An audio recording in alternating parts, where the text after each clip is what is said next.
Ese wakubwira ko hari abantu binjira mu buzima bwawe baje kubusenya nubwo wowe utajya ubimenya wabyemera? Nibyo, hari abantu twinjiza mu buzima bwacu bakagira uruhare rukomeye mu hazaza hacu, rwaba uruhare rwiza cyangwa rubi. Nidukoresha ijambo toxic wumva uburozi cyangwa ikintu gishobora kukugirira nabi. Muri iyi video tugiye kwibanda ku bimenyetso bitandatu bizakwereka umuntu uri toxic ku buzima bwawe, mbese wa wundi ugusenyera ubuzima rimwe na rimwe utabizi. Igitangaje ni uko uwo muntu ashobora kuba ari inshuti yawe, umuvandimwe, umubyeyi cyangwa undi muntu mubana. Birashoboka ko uwo muntu ashobora kukwicira ubuzima abizi cyangwa atabizi, akaba ariyo mpamvu wowe kumenya ibimenyetso biranga umuntu nk'uwo uri toxic ari ingenzi cyane. Umuntu uri toxic ashobora gutuma uhinduka cyane mu buryo utigeze umenya, ugashiduka nta cyizere cy'ubuzima ukigira, ugashiduka inzozi zawe warazitaye ndetse ukaba wumva udatekanye. Impamvu z'ibyo byose ukazishakira ahandi, kandi mu by'ukuri ikibazo ari umuntu umwe cyangwa benshi mubana mu buzima bwa buri munsi bagusubiza inyuma utabizi. Umuntu uri toxic ntabwo aba ari wa muntu mubi uzaturuka kure aje kukugirira nabi. Ashobora no kuba uwo mukundana cyangwa uwo mwashakanye, ashobora no kuba boss wawe.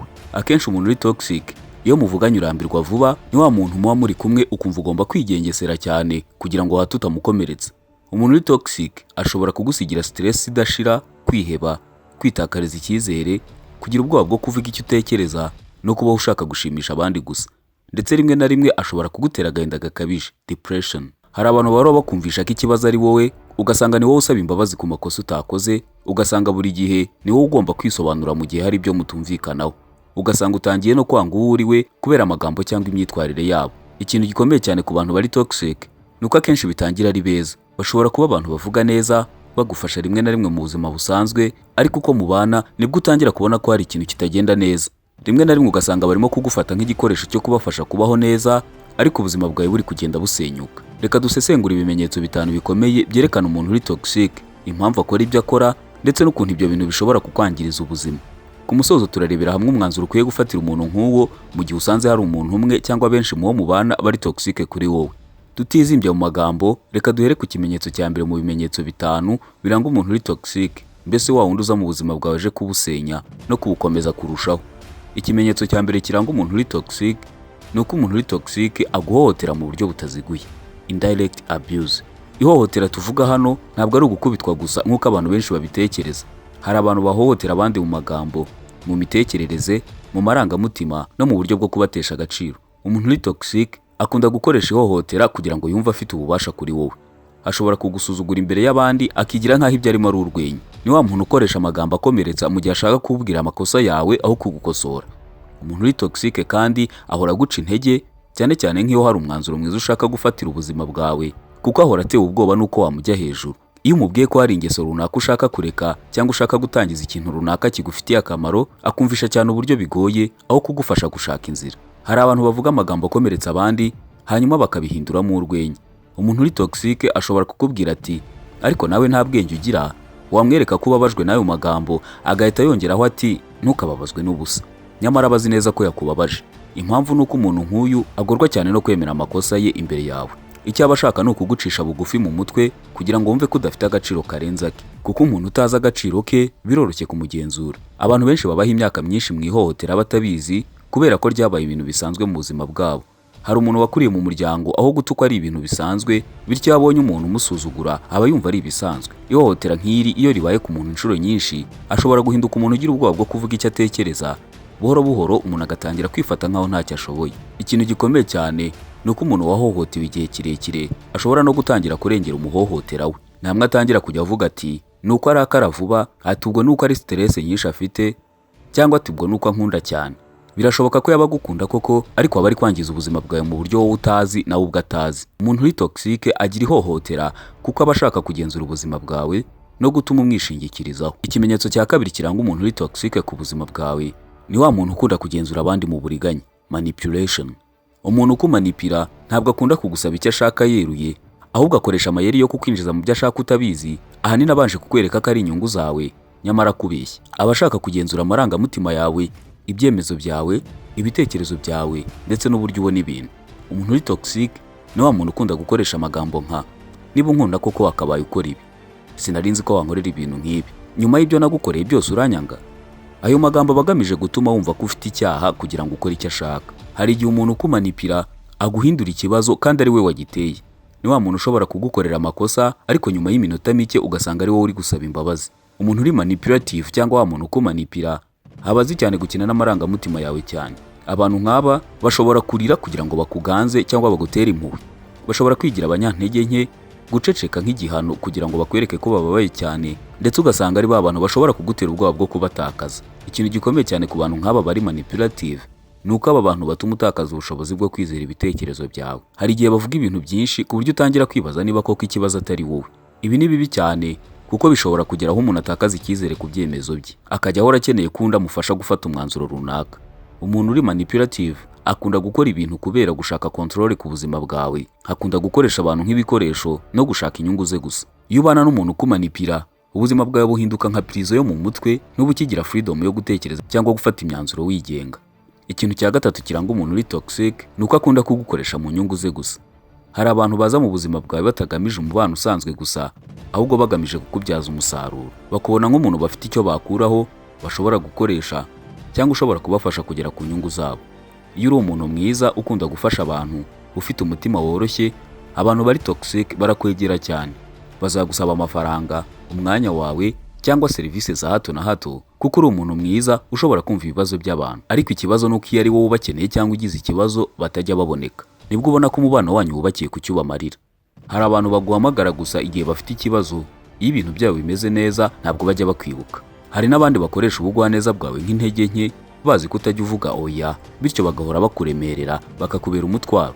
Umuntu ugukoresha mu nyungu ze ntabwo yita ku marangamutima yawe, ahubwo yita ku cyo abona muri wowe. Iyo umuntu akoresha abandi igihe kirekire mu nyungu ze gusa, abantu benshi bafite umutima mwiza bakunze kuba inzirakarengane z'abantu nk'aba ngaba kuko batinya kubabaza abandi. Ariko ukuri nuko umuntu ugukunda atagomba kugukoresha nk'imashini, kandi relationship nziza iba ifite balance.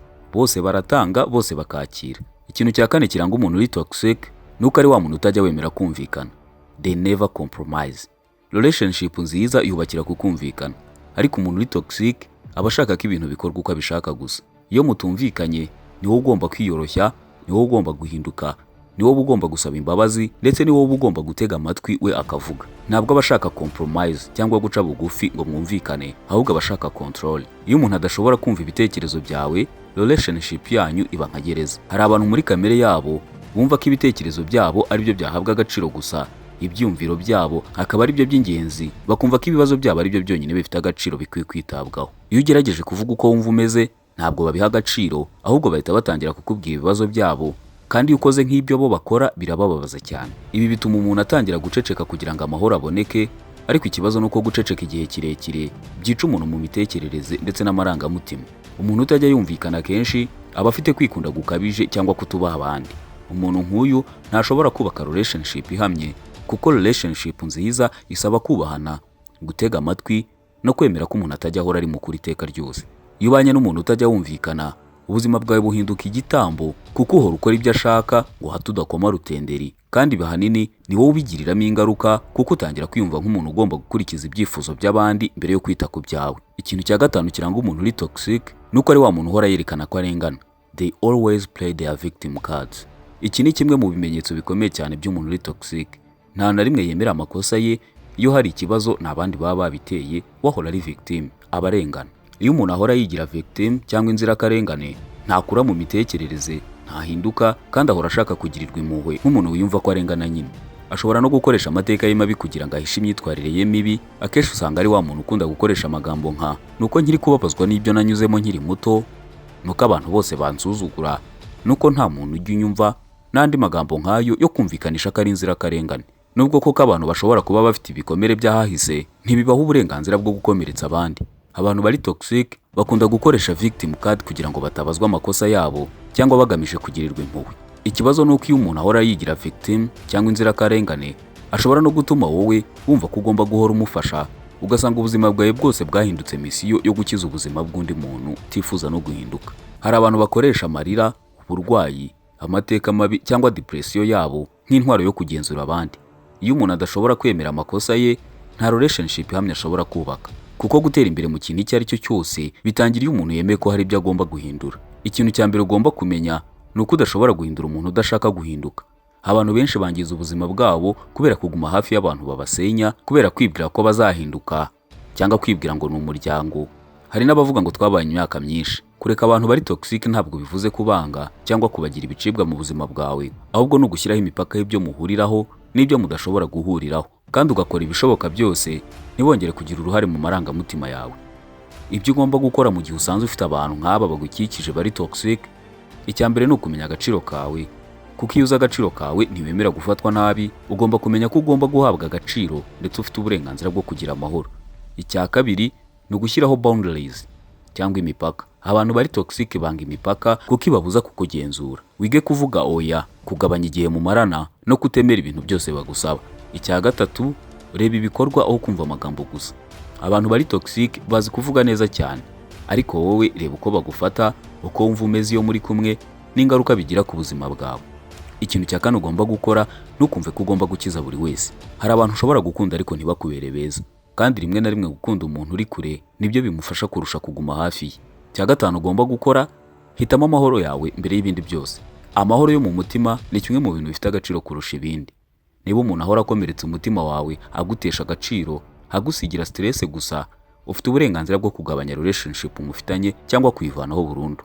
Icya gatandatu ugomba gukora, iyegereza abantu batuma wiyumva neza. Ubuzima bwawe buhinduka bitewe n'abantu bagukikije. Iyegereza abantu bagushyigikira, abantu bakubaha, abantu bagutera motivation, abantu bishimira iterambere ryawe. Abantu bari toxic ntabwo bahita bagusenya umunsi umwe, ahubwo babikora buhoro buhoro. Bashobora kukugabanyiriza confidence, kugusenyera inzozi, kukubuza amahoro no gutuma utakaza uwo uriwe wa nyawe.